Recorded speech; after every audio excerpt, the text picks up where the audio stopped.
जल्दी आ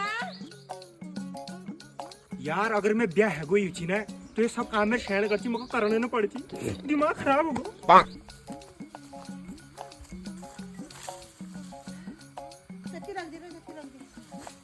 इजा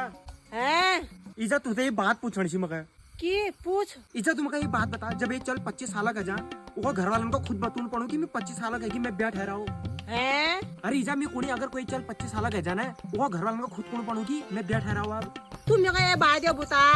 25 साल आदमी को खुद नौकरी करूँ जान चाहे कि घर आने खेतों से